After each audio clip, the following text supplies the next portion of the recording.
السلام علیکم ملګرو. نن د قرآن پاک پښتو ترجمې په سلسله کې موږ به ترجمه کوو د سوره بقره آیات نمبر 18 یعنی 36 نمبر 36 نمبر آیا دغه به موږ پښتو کې ترجمه کوو او وسره په حاشیو کې به اردو ترجمه هرڅي او د انګریزي ترجمه به هرڅي. نو ملګرو چلو شروع کوو.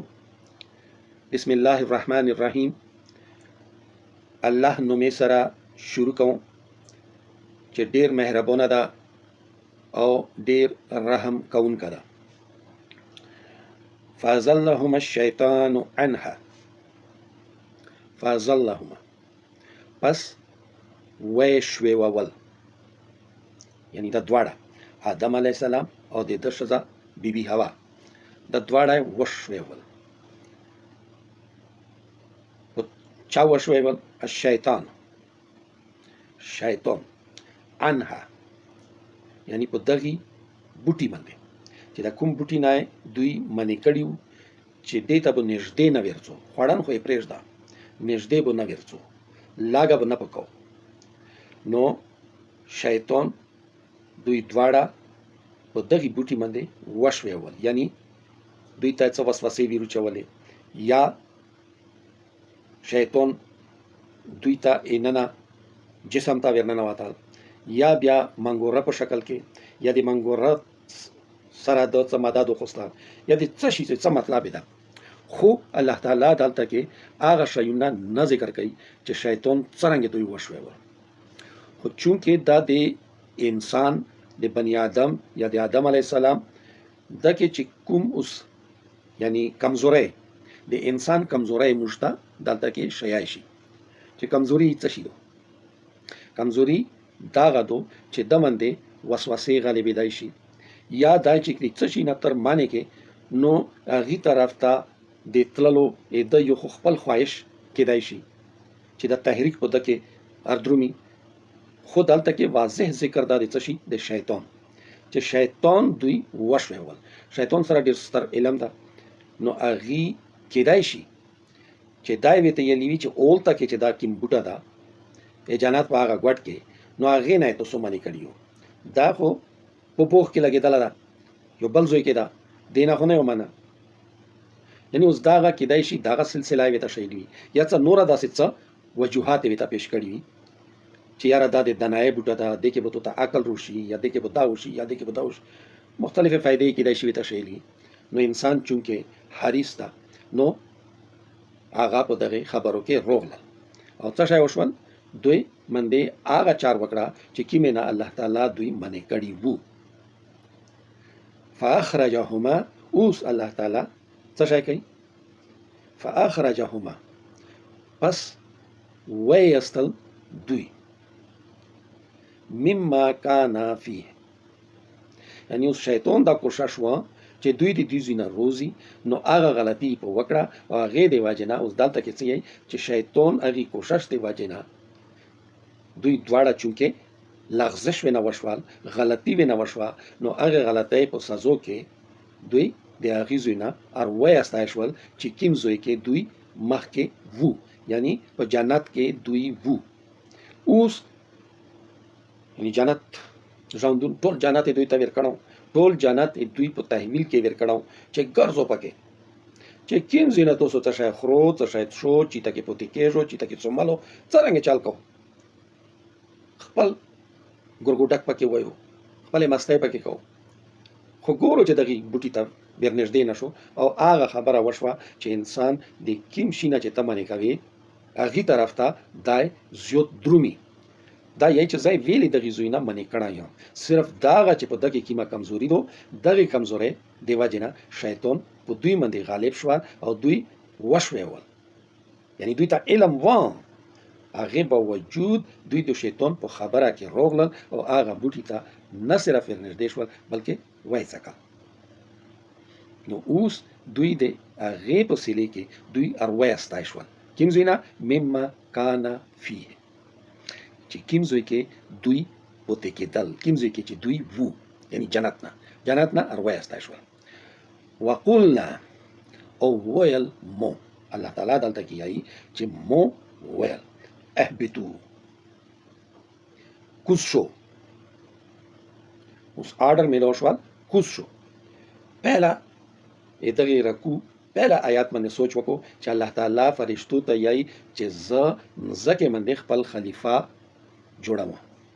اوس خلیفہ اوس یا دالی دورې مځکه نه علاوه په جنتونو کې خو نه ده، هغه خو په مځکه باندې یو نظام قائمونه ده. نو هغه د پوره د څه شاید زوی مځکه ده او مځکه ته په کیمه طریقې سره رستوي. ډایرکټ مځکه ته رستوي شو چې څا ته مې جوړ کړې اوس لوټ شم مځکه ته نه. موږ ته د دغه شای ارمخته کوي چې دای چې څه وخت علم کوي نو دای علم حاصلوي شي، چې څومره دای حاصلوي، چې څومره د زړه مرزي وي دای علم حاصلوي شي، او چې څومره دای علم حاصلوي او په هغه علم باندې دای خپل اعمال کوي نو دای د ملائکو سجده بدای لایق وي. یعنی ملائک خو صرف عقل ملائکو ته جنات وسره څه شي دي چې څوک علم نه حاصلوي په هغه باندې به دای غلبه وخلی، هغه باندې به دای فوقیت لري. دا یو پوینټ مشته وشه. دویم پوینټ څه وشه چې په دغه دغه شای هشته چې د کیم شینه چې دای ته معنی کوي دای به هغه په جستجو کې سي، یعنی دای په هغه شي کې غلطي دای شي، هغه شي باندې د شیطان په دمه د غلبه حاصل وای شي چې کیم شینه الله تعالی دغه انسان معنی کړل. اوس نن وکسا چې موږ چې څه وخت حرام طرف ته څو یا منکراتو طرف ته څو نو یې سو بولګو چې دا په مشکې یو خاطه شتا او هغه کې بیا مشتا او اول سات کې دا مشتا ډیره بهتره لګي چې موږ دا جستجو وکړو، موږ دا دروازه چې کیمه خلاصه کو چې کیمه نام موږ الله تعالی منی کړیو چې یو ځلې وخو کسو چې دا څه شي ده، یعنی دا خامی دا کمزوري په انسان کې الله تعالی اچولې ده. نو هغه دی واجنه چې اوس انسان ته کینڅه ملويږي، یعنی اوس چې ته الله تعالی د حکمونو نافرمانیو کې هغه چې کوم شي نه منې کړیو نو هغه طرف ته قدم بڑھاو کې او هغه وکي نو بیا څه شي کوي وقل نحبتو او بیا مو ویل کوز شو. او کوزیدن څه شي یعنی بلندای نه مزکه تال تا ورسا. وقل نحبتو کوز شو بعدکم لبعد عدو، توسو کې زنبو د زنو کسانو دشمنون وي. نن وکسا څه شي دي کومه مینا محبت ته هغه دشمنه کې بدلیږي او کومه څه شي په څه شي کې چې وکسي دشمنه طرف ته څي. حضرت یوسف علیه السلام حضرت یعقوب علیه السلام دغه ولا کیسه په قران پاک کې چې یوسف علیه السلام کې ما کیسه مشته شایع شي چې خپل ورونه دي هغه یوسف علیه السلام سره څه کوي، څه عمل وسره کوي. دا غشه د موږ ټولو دغه خبره ده سکارشته یا آسه چې کیمې رشته موږ جوړو دا یا دنیا کیم ګډ څنګه چلدانن په دنیا کې وګوره هر طرف ته اور لګیدل ده چې څومره چا سره طاقت تر زیاتیږي هغه په کمزور باندې ظلم کوي. دا ټول نن چې دا کیم غدي دا څه شي ده بعدکم لبعد عدو، توسو کې زنو کسانو سره به دشمنی کوي، یعنی توسو به یو بل سره دشمنون. لاندې خبره ده ولکم فی الارض مستقر او د پورا د توسو ولکم او د پورا د توسو فی الارض مزکه کی، یعنی د مزکه ته چې تکوس ولې اوس دا غمزکه دا ته د پورا څه شي ده دا ته د پورا په دغه مزکه کې چې د کیمزو کې ته پته کېږي مزکه کیم ګورته ته څه دا ته د پورا یو اډادو مستقر څه شي اډا جو هوایی جزونه چې کیمزو کې داری هغه څه شي ده مستقر د هوایی جزونو مستقر، بحری جزونه چې کیمزو کې داری هغه څه شي ده مستقر، د بحری جز مستقر. بسونه چې د کې داری هغه څه شي ده د بسونو مستقر. اوس دغه مستقر ته چې ته ورسې نو هغه ځکه ته څه شي ته چار د داغه دو چې کته ریل ګاډي سټیشن ته لوړ شي ها، کته بسونو سټیشن ته لوړ شي ها، کته هوایي جزونو اډې ته لوړ شي ها، او کته بندرګاه ته لوړ شي ها، یعنی د اوبو جزونو، نو دغې ته ته څه دی په راځې؟ په جوز کې کښېناستن او بل ځای ته تلل. اډې نه ته کور نه جوړی، اډې کې ته صرف دغې چارې دی په راځې. نو دا لږکي وخت دی پوره، او مخکې ویې ته و متاع الی حین، او دغه څه شی ده؟ تو دی پوره متاع ده، یعنی ضرورت شای الی حین، یو مقرر ټایم رسې. لکه اوس ته لوړلې ریل ګاډي سټیشن ته لوړلې، ریل ګاډي کې شته ده ټایم، یوه ګنټه ده پکې.